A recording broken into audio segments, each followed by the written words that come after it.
El primer documento que voy a leer es una carta pública y abierta al señor Nicolás Maduro Moros, con mi respetuoso saludo. Tengo a bien escribirle la presente misiva pública y abierta en mi condición de ciudadano venezolano, cristiano, católico y pastor de la Iglesia al servicio del pueblo. Lo hago en pleno uso de mis capacidades y en conciencia delante de Dios, con la libertad que me da el Evangelio de Jesucristo, del cual nunca me he avergonzado. Hace algunos días, atendiendo una fraterna invitación de los obispos de Ecuador, me pude reunir con ellos en Riobamba, y pocos días antes había tenido la ocasión de encontrarme con numerosos hermanos venezolanos que han emigrado al país hermano de Ecuador en búsqueda de mejores condiciones de vida. En Riobamba se halla el hermoso monte nevado de El Chimborazo, que inspiró un hermoso poema escrito por el libertador Simón Bolívar, bien conocido como Mi delirio sobre el Chimborazo. Le transcribo a usted un trozo importante del mencionado poema y muy diciente para los tiempos que hoy vivimos en Venezuela. Decía el libertador: observa, aprende, conserva en tu mente lo que has visto, dibuja a los ojos de tus semejantes el cuadro del universo moral. No esconda los secretos que el cielo te ha revelado, di la verdad a los hombres. Motivado por este pensamiento del libertador, hoy le escribo y hablo con la verdad en la mano, la misma verdad que nos hace libres, según nos enseña el Evangelio de San Juan, pues para ser libres nos liberó Cristo, según San Pablo. Es necesario enfatizar que debemos entendernos con la verdad verdadera, no la que se inventa o la que se quiere mostrar sin serla. No es ningún secreto que hoy atravesamos la más grave crisis política, económica, social y moral que azota el país. Negarlo es querer tapar el sol con un dedo o demostrar que se está encerrado en una cúpula de cristal. Sé que les disgusta a usted y a sus seguidores que se hable de crisis o emergencia humanitaria, pero ¿cómo caracterizar la situación que golpea a la inmensa mayoría de nuestros hermanos? No se puede negar el deterioro de la calidad de vida de los venezolanos. Hay mucha hambre, muchas familias no comen lo necesario para alimentarse. Ha crecido la pobreza crítica y los índices de desnutrición son altísimos. Me imagino que a usted eso no se lo informan. Asimismo, la salud se ve desguarnecida en todos los sentidos, desde la atención hospitalaria hasta la consecución de medicamentos. Hay muchos que están sufriendo por la falta de atención, como es el caso de los enfermos renales por falta de diálisis, y el de los enfermos oncológicos por no ser debidamente atendidos. Podríamos hacer mención de muchas otras calamidades que están golpeando a la mayoría de los venezolanos. Es fácil negarlo y contraatacar con insultos, menosprecios y amenazas. Usted apela a cada rato que la causa es la guerra económica. Es verdad, existe una guerra económica, pero no contra el gobierno ni las instituciones del Estado, sino contra el pueblo. La guerra de la corrupción que ha enriquecido a muchos que se denominan dirigentes y servidores de la nación. La del saqueo del así denominado arco minero, que amén de destruir la casa común de la creación, ha permitido que no pocos se llenen de las ganancias de la minería ilegal. La del olvido de las atenciones que hay que dársele al pueblo. Ahí está la verdadera guerra económica.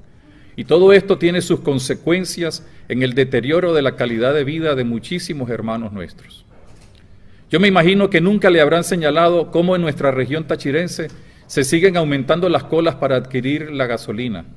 Hasta 48 horas se necesita para tanquear un vehículo.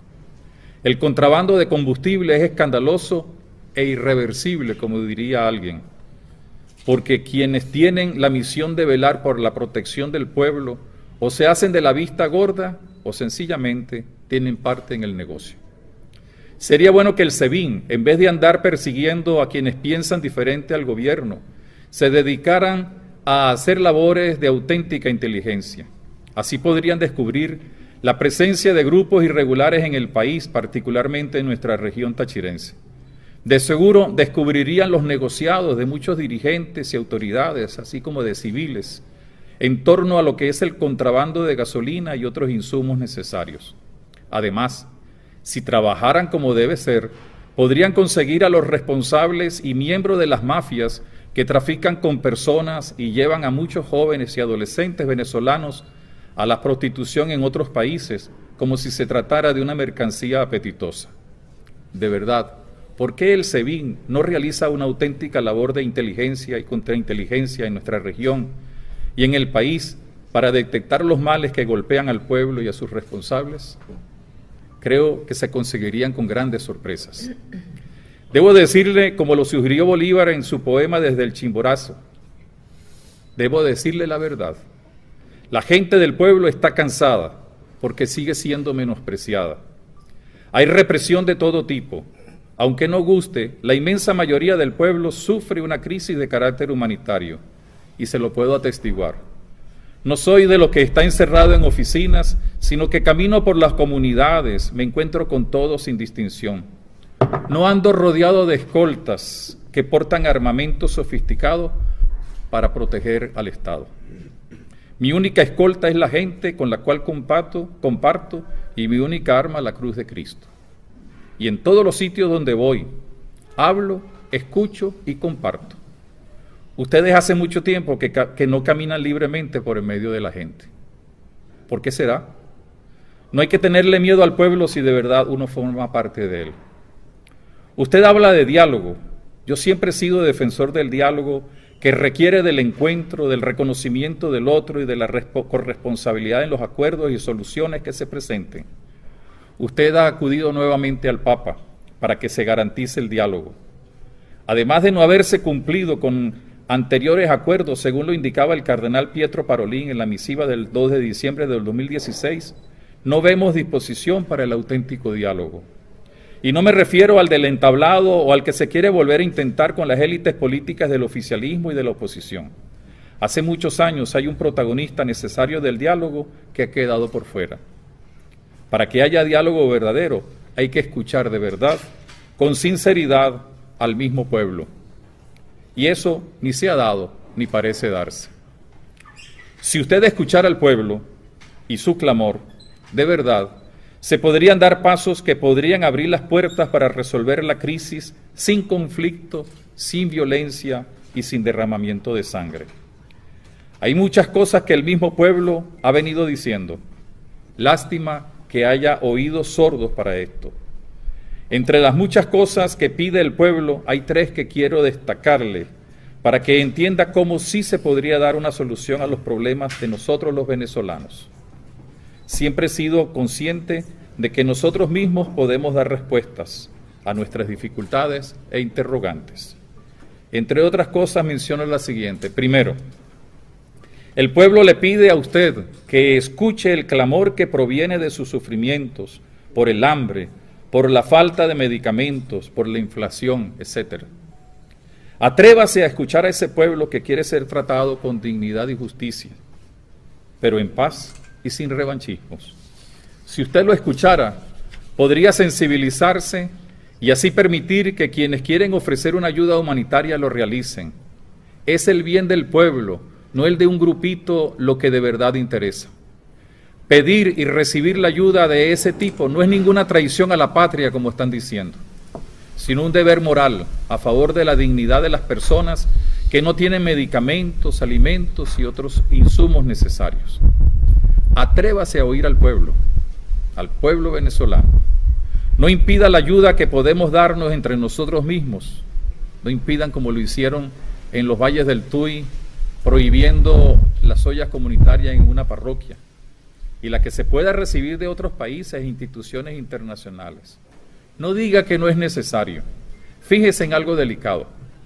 A muchos sacerdotes y laicos, instituciones de esta región, acuden silenciosamente un sinnúmero de oficiales de las Fuerzas Armadas, de los altos puestos del gobierno, para que les podamos conseguir en Cúcuta medicinas para ellos o sus familiares, alimentos, etc.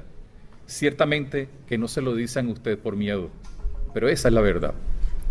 Segundo, el pueblo pide respeto a su condición, a su dignidad y a sus derechos. Es lamentable que numerosos hermanos nuestros deban emigrar del país para tratar de conseguir una mejor calidad de vida o cómo sostener sus familias. Nuestra nación es rica y puede ser capaz de crear condiciones de vida que permitan a los ciudadanos ser gente honesta, progresista y constructora de futuro. pero está siendo expoliada por quienes explotan irracional e inhumanamente las minas y otros rubros de la economía del país. Atrévase usted a mirarle a los ojos a nuestros niños, a los adolescentes, a los ancianos, a los jóvenes y adultos, y descubrirá que se sienten abandonados y maltratados. Es hora de pensar en la gente, en que la gente tiene dignidad y que ésta no le viene por pertenecer a un partido o por creer en una ideología o porque reciba una bolsa de comida de vez en cuando, sino porque somos hijos de Dios. Y en este campo todos somos iguales, llamados a la libertad y a la práctica de la caridad. Tercero, debe escuchar al pueblo que está pidiendo un cambio de orientación política. Le está pidiendo que se dé la posibilidad de una nueva dirección. ¿Por qué usted no se arriesga a convocar a unas elecciones libres con un nuevo CNE constituido por representantes de todos los partidos políticos y las instituciones nacionales que tienen que ver con la academia, la economía, los obreros, etcétera, y con la posibilidad de otros candidatos? Abra la puerta y póngase a un lado. La inmensa mayoría de los venezolanos está pidiendo que ya no siga al frente del Poder Ejecutivo. Es bueno recordar, al haber celebrado este 15 de febrero pasado 200 años del Congreso de Angostura, lo dicho por Simón Bolívar en su discurso: el sistema de gobierno más perfecto es aquel que produce mayor suma de felicidad posible, mayor suma de seguridad social y mayor suma de estabilidad política. En estos momentos, nuestro pueblo carece de felicidad, tiene hambre y carece de estabilidad política. Arriésguese y la historia será mucho más benigna con usted. Le hablo con la verdad en la mano, lo dije al inicio. Lo hago sin ningún interés político ni económico. Yo no busco ser presidente de la República. Lo hago, eso sí, desde mi pertenencia a un pueblo del cual me siento orgulloso en pertenecer. Sé que no le resultará cómodo lo que le he dicho. Lo hago con respeto, pero con la certeza de que estoy cumpliendo un deber. Ya el pueblo está cansado. El Papa Francisco nos ha invitado a evitar un derramamiento de sangre. Ello depende de usted en gran parte. ¿Por qué quiere asustar al pueblo con tantas alcabalas en las carreteras? ¿Por qué en el eje fronterizo se han colocado tantos piquetes de militares para impedir la entrada de una ayuda humanitaria? ¿Es que acaso esos militares no son pueblo? Ellos también están para defender a los hombres y mujeres de Venezuela, no para reprimirlos. Sus asesores e informantes no le han dicho que la gente está restiada. Evite el derramamiento de sangre. Deje a un lado la persecución a los disidentes. Escuche y sienta el padecimiento de un pueblo que quiere libertad y justicia, pero con dignidad y sin opresión. Usted suele hablar de las influencias del imperio. Yo soy de los que creo que debemos reafirmar continuamente nuestra independencia y autonomía. Yo no quiero una invasión, pero eso es válido también para aquellos países que quieren imponer en Venezuela una ideología que rompe con la integración latinoamericana, desvaloriza a la persona humana y destruye la grandeza de una sociedad. No nos sigan hablando del mar de la felicidad cuando estamos en medio de un océano de inquietudes, desesperanza y destrucción. Como le dije, es probable que el tenor de esta misiva no sea de su agrado. He hablado con la verdad y el corazón, pero también con respeto. No lo he ofendido. Le pediría dos cosas. Una es que le indique a sus seguidores que cuando critiquen o manifiesten sus desacuerdos con lo que le he dicho, ni ofendan ni descalifiquen. Podemos estar en desacuerdo y lo estamos, pero merecemos respeto. Se ha hecho común defenderse con insultos y burlas, y lo entiendo, pues de la abundancia del corazón habla la boca, como nos dijo el maestro de Nazaret. Y lo segundo, yo soy responsable de todo lo que he dicho. Así que no se tomen represalias, ni persecuciones, ni nada que atente contra la seguridad física, psíquica e integral de mi familia, de mis amigos allegados, de los sacerdotes, de las comunidades que sirvo como pastor de la iglesia.